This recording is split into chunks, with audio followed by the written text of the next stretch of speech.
Selamat datang di channel ini, di mana kita akan mengupas tuntas fenomena pengeluaran uang dengan pendekatan yang kritis dan analitis. Hari ini kita akan mengamati secara mendalam bagaimana pola pengeluaran yang tidak terencana dan seringkali impulsif dapat menjadi ciri khas di kalangan orang yang memiliki keterbatasan finansial. Mari kita renungkan. Apakah perilaku ini hanya soal pilihan pribadi ataukah ada faktor struktural yang lebih besar yang mendorongnya?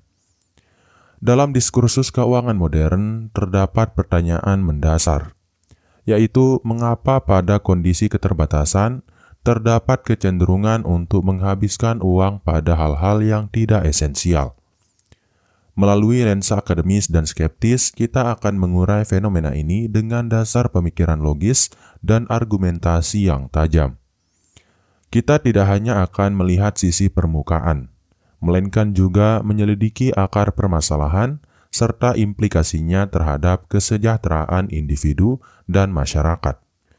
Di video kali ini kita akan membahas 10 cara pengeluaran uang yang sering terjadi di kalangan orang miskin. Setiap cara akan kita telusuri dalam 5 paragraf yang menguraikan penyebab, dinamika psikologis, dan dampak jangka panjang.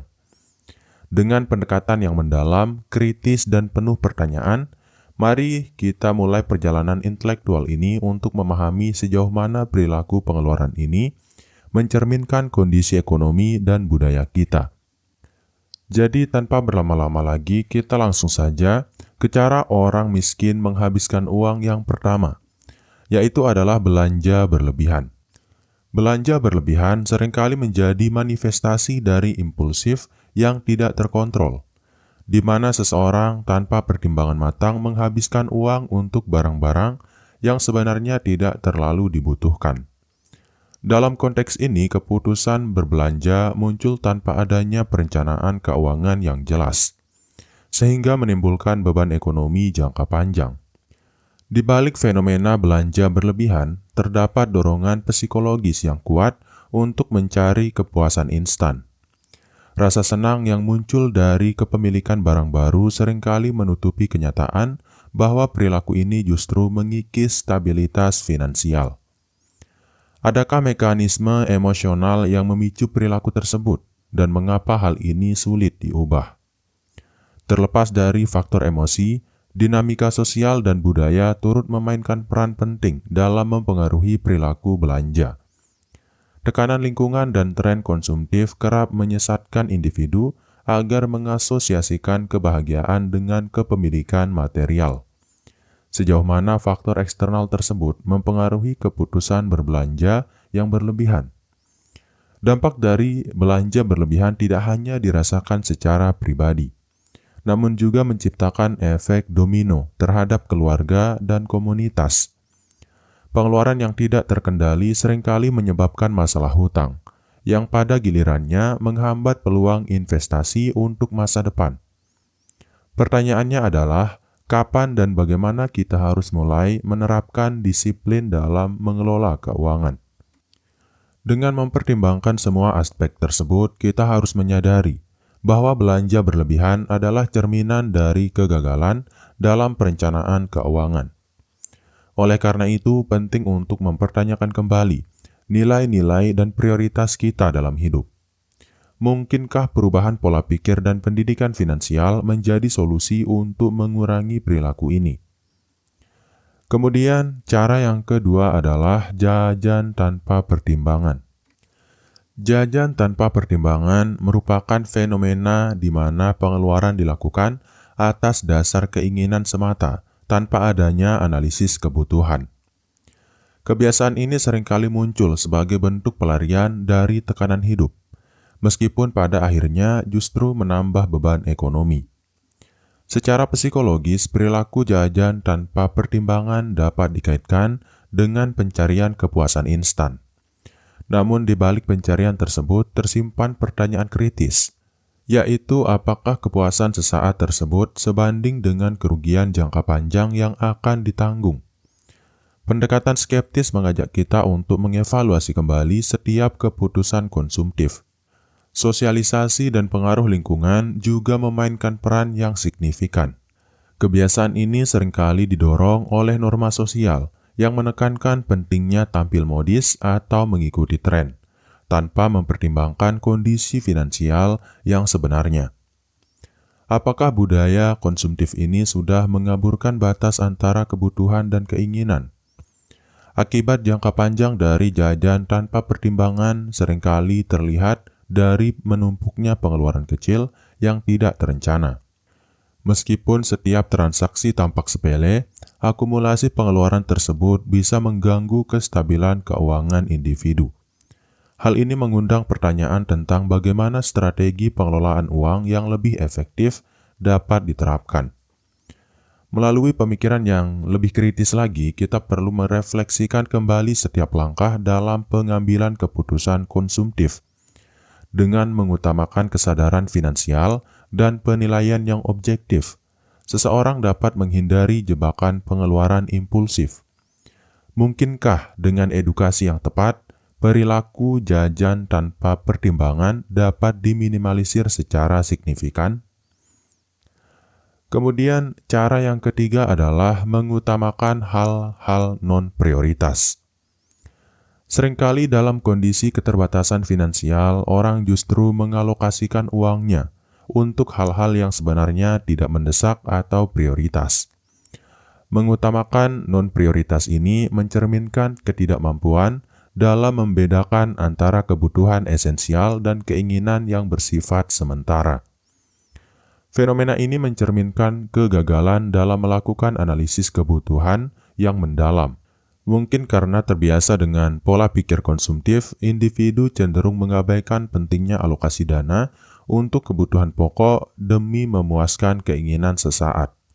Coba bayangkan, seberapa besar peran kebiasaan dan lingkungan dalam membentuk perilaku ini.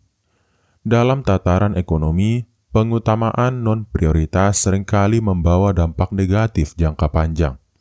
Uang yang seharusnya dialokasikan untuk kebutuhan mendasar justru tersedot oleh hal-hal yang tidak produktif, sehingga menghambat pembangunan kesejahteraan.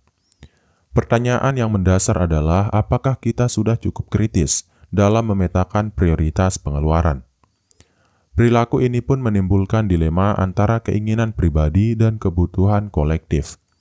Dalam situasi ekonomi yang serba terbatas, penyeimbangan antara kedua aspek tersebut menjadi sangat krusial. Bagaimana seharusnya individu belajar untuk membuat keputusan yang lebih rasional dalam mengutamakan pengeluaran? Refleksi atas perilaku mengutamakan non-prioritas membuka ruang diskusi tentang pentingnya literasi keuangan.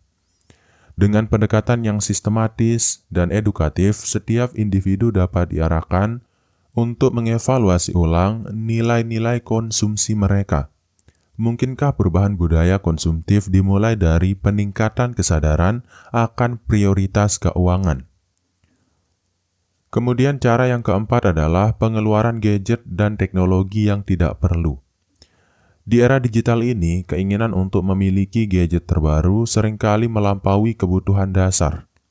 Pengeluaran pada teknologi yang tidak esensial mencerminkan fenomena psikologis di mana nilai inovasi dan gaya hidup modern dijadikan tolak ukur kebahagiaan. Dorongan untuk membeli gadget baru tidak selalu didasari oleh kebutuhan fungsional, melainkan oleh tekanan sosial dan tren yang terus berubah. Fenomena ini menimbulkan pertanyaan kritis, yaitu apakah kamu sudah cukup bijaksana dalam menilai kegunaan teknologi tersebut bagi kehidupan sehari-hari. Banyak orang yang menghabiskan uang untuk gadget dengan teknologi canggih tanpa mempertimbangkan manfaat jangka panjangnya. Pola pikir ini menempatkan nilai status di atas efisiensi dan keberlanjutan finansial. Seberapa jauh peran lingkungan dan teman pergaulan dalam mempengaruhi keputusan pembelian ini? Selain itu, keputusan untuk membeli gadget terbaru seringkali mengabaikan faktor depresiasi nilai barang dan biaya pemeliharaan yang tinggi. Kekurang tepatan dalam evaluasi ini menunjukkan kurangnya pengetahuan dasar tentang manajemen keuangan. Bagaimana seharusnya pendekatan rasional dapat diterapkan dalam memilih teknologi. Dengan demikian, penting bagi kita untuk mengkritisi kembali dorongan konsumtif yang sering kali mengorbankan stabilitas keuangan. Apakah inovasi harus selalu identik dengan pengeluaran besar? Atau bisakah ada pendekatan yang lebih seimbang dalam memanfaatkan teknologi? Disinilah peran literasi digital dan finansial menjadi sangat krusial. Kemudian cara orang miskin menghabiskan uang yang kelima adalah hutang dan cicilan tanpa perencanaan. Penggunaan hutang dan cicilan tanpa perencanaan yang matang merupakan salah satu cara yang merugikan dalam mengelola keuangan. Dalam situasi ekonomi yang sudah penuh tekanan, menambah beban melalui hutang dapat berakibat fatal pada kestabilan keuangan individu. Kebiasaan mengambil hutang seringkali didorong oleh kebutuhan untuk memenuhi keinginan konsumtif tanpa adanya pertimbangan terhadap kapasitas pengembalian. Pertanyaan yang perlu kamu ajukan adalah, apakah keputusan ini hanya mengatasi kebutuhan sesaat atau justru menciptakan masalah yang lebih besar di masa depan? Strategi cicilan yang tidak terencana seringkali membuat seseorang terjebak dalam lingkaran hutang yang sulit diputuskan. Tekanan bunga dan biaya administrasi menambah kompleksitas dalam mengelola keuangan secara berkelanjutan. Disinilah muncul dilema antara kemudahan akses kredit dan keberlanjutan ekonomi pribadi. Terlebih lagi, budaya pinjam-meminjam yang tidak disertai dengan edukasi finansial dapat memperburuk keadaan. Tanpa pemahaman yang mendalam tentang resiko dan mekanisme pengembalian hutang menjadi keputusan yang beresiko tinggi. Apakah sistem keuangan kita sudah cukup mendidik masyarakat untuk menghindari jeratan hutang? Oleh karena itu, kita perlu menyusun strategi keuangan yang realistis dan berlandaskan pada prinsip perencanaan matang. Bagaimana seharusnya kita mengedukasi masyarakat agar lebih bijak dalam menggunakan fasilitas kredit? Perdebatan ini membuka ruang bagi diskursus tentang pentingnya perencanaan keuangan yang terstruktur dan bertanggung jawab. Kemudian cara yang keenam adalah kurangnya investasi dan menabung. Salah satu indikator utama ketidakmampuan mengelola keuangan adalah kurangnya investasi dan kebiasaan menabung.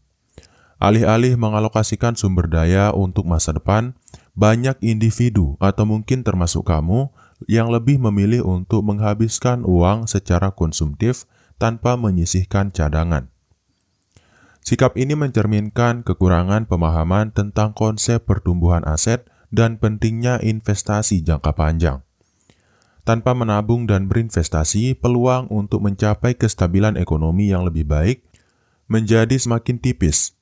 Apakah kita sudah cukup memahami manfaat dari menabung sebagai bentuk investasi diri?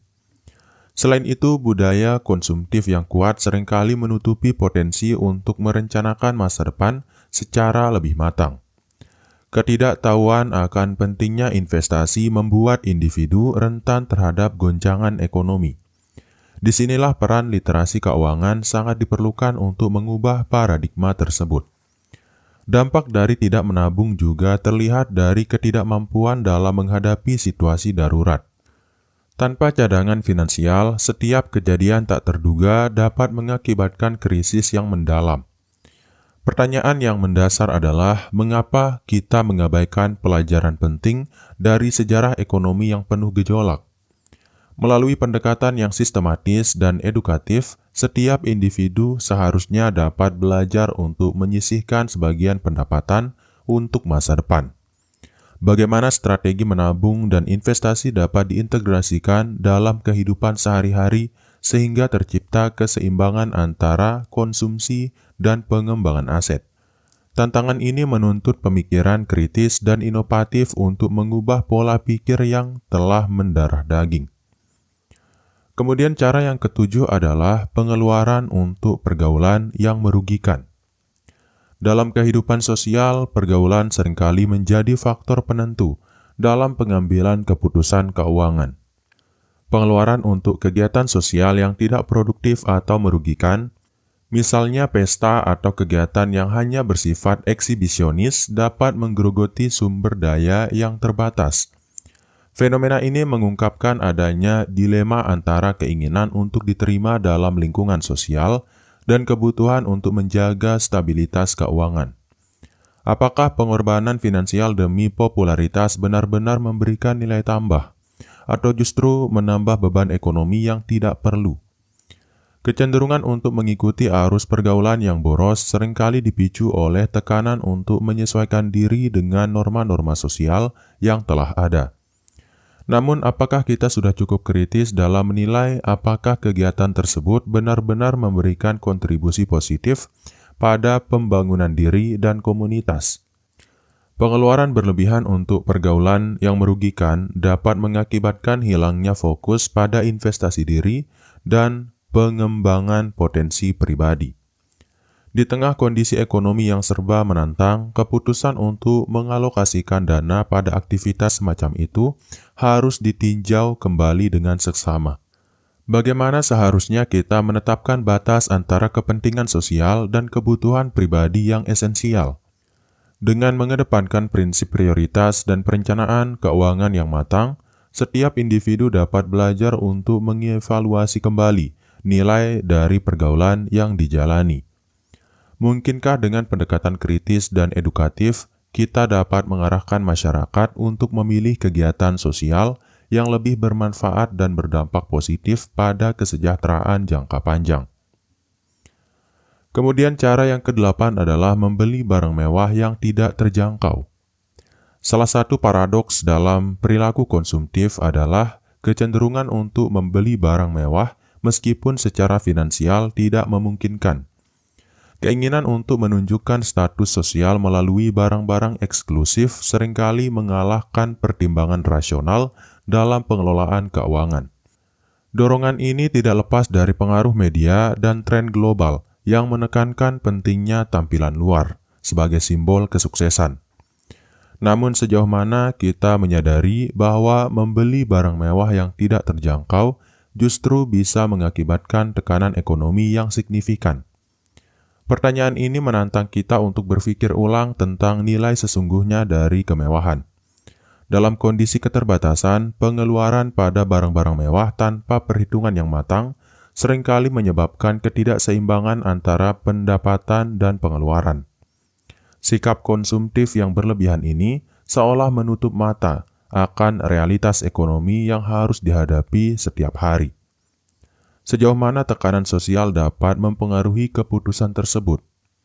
Selain itu, fenomena ini menyoroti adanya kecenderungan untuk mengorbankan kebutuhan pokok demi mengejar citra gaya hidup yang dianggap prestisius. Bagaimana seharusnya kita menyeimbangkan antara aspirasi pribadi dengan tanggung jawab finansial, terutama di tengah kondisi ekonomi yang serba terbatas? Evaluasi kritis terhadap perilaku membeli barang mewah yang tidak terjangkau membuka ruang untuk refleksi mendalam tentang arti keberhasilan dan kesejahteraan sejati. Apakah nilai-nilai material harus selalu dijadikan tolak ukur? Atau bisakah kita menemukan definisi kesuksesan yang lebih holistik dan berkelanjutan? Ini adalah pertanyaan yang patut kita renungkan bersama. Kemudian cara yang ke-9 adalah mengabaikan pendidikan finansial. Salah satu akar permasalahan dalam pengelolaan keuangan yang buruk adalah mengabaikan pentingnya pendidikan finansial. Tanpa pemahaman yang mendalam tentang cara kerja uang dan investasi, individu mudah terjerumus dalam perangkap konsumtif yang tidak sehat. Ketidaktahuan mengenai dasar-dasar manajemen keuangan membuat seseorang sulit untuk membuat keputusan yang bijak dalam mengalokasikan sumber daya yang terbatas. Mengapa dalam era informasi yang begitu melimpah, masih banyak yang tidak mendapatkan edukasi finansial yang memadai? Ini adalah sebuah pertanyaan kritis yang perlu mendapat perhatian serius. Pengabaian terhadap pendidikan finansial tidak hanya berdampak pada tingkat pengeluaran individu, tetapi juga berkontribusi terhadap siklus kemiskinan secara keseluruhan. Tanpa pengetahuan yang cukup, individu tidak memiliki alat untuk mengoptimalkan potensi ekonomi mereka. Disinilah peran institusi pendidikan dan pemerintah menjadi sangat penting. Dengan pemahaman yang terbatas, banyak orang cenderung mengambil keputusan impulsif yang justru menghambat kesempatan untuk mencapai stabilitas ekonomi. Hal ini menimbulkan pertanyaan, seberapa jauh kita harus berinvestasi dalam pembelajaran tentang keuangan pribadi untuk menghindari kesalahan fatal? Mendorong kesadaran dan pendidikan finansial adalah langkah strategis dalam memutus rantai pengeluaran tidak produktif. Bagaimana cara kita mengintegrasikan literasi keuangan ke dalam kehidupan sehari-hari sehingga setiap individu dapat membuat keputusan yang lebih rasional dan berwawasan jauh ke depan? Pertanyaan inilah yang harus kita jadikan pijakan untuk perubahan sistemik. Kemudian cara orang miskin menghabiskan uang yang ke-10 atau yang terakhir adalah ketergantungan pada konsumerisme instan. Di era globalisasi dan digitalisasi, ketergantungan pada konsumerisme instan telah menjadi fenomena yang merajalela. Individu seringkali terjebak dalam budaya sekarang juga yang mendorong pengeluaran impulsif tanpa mempertimbangkan konsekuensi jangka panjang. Konsumerisme instan ini menekankan pada kepuasan langsung, di mana kebutuhan akan barang atau layanan terpenuhi secara cepat tanpa ada proses pertimbangan yang matang. Namun, apakah kepuasan semacam ini sebanding dengan hilangnya kesempatan untuk merencanakan masa depan secara lebih strategis? Tekanan untuk selalu mengikuti tren dan gaya hidup modern mengakibatkan pola pengeluaran yang cenderung boros dan tidak berkelanjutan. Fenomena ini menimbulkan dilema antara keinginan untuk menikmati hidup secara instan dan kebutuhan untuk mengamankan kesejahteraan ekonomi jangka panjang. Sejauh mana budaya ini dapat terus dipertahankan tanpa mengorbankan masa depan? Dampak psikologis dari ketergantungan pada konsumerisme instan juga sangat signifikan. Rasa puas yang datang sekejap seringkali menimbulkan kekosongan emosional dan menurunkan kemampuan untuk merencanakan serta menginvestasikan sumber daya secara bijaksana. Pertanyaan mendasar yang harus kamu tanyakan adalah, apakah kamu benar-benar menghargai nilai dari proses dan waktu dalam mencapai tujuan hidup yang lebih besar? Di akhir pembahasan ini penting bagi kita untuk meninjau kembali nilai-nilai yang mendasari setiap keputusan konsumtif. Dengan pendekatan yang lebih terstruktur dan kritis, setiap individu harus mampu mengevaluasi apakah kepuasan instan sepadan dengan resiko yang ditimbulkan terhadap stabilitas finansial. Dapatkah kita menemukan keseimbangan antara kebutuhan sesaat dan investasi untuk masa depan? Ini adalah tantangan yang mengundang refleksi mendalam bagi kita semua. Setelah menelusuri berbagai cara pengeluaran yang sering ditemui dalam kehidupan ekonomi yang penuh keterbatasan, kita ditantang untuk merefleksikan kembali nilai-nilai dan prioritas kita. Setiap aspek yang telah dibahas, mulai dari belanja berlebihan hingga ketergantungan pada konsumerisme instan, menggambarkan bagaimana keputusan finansial seringkali dipengaruhi oleh faktor psikologis, sosial, dan budaya. Pertanyaan penting yang harus terus kita ajukan adalah, apakah kita sudah cukup kritis dalam memetakan kebutuhan versus keinginan? Pembahasan ini mengajak kita untuk tidak hanya memahami fenomena pengeluaran secara dangkal, tetapi juga untuk menyelami akar permasalahan yang melandasi perilaku konsumtif tersebut. Kesadaran akan pentingnya literasi keuangan, perencanaan yang matang, dan edukasi yang berkelanjutan menjadi kunci dalam mengubah paradigma pengelolaan uang. Dengan mengutamakan pengetahuan dan strategi keuangan yang realistis, apakah kita mampu memutus siklus pengeluaran impulsif yang selama ini menghambat pembangunan ekonomi individu dan masyarakat? Dan mungkin itu dulu untuk video kali ini. Semoga bermanfaat. Sekian, wassalam.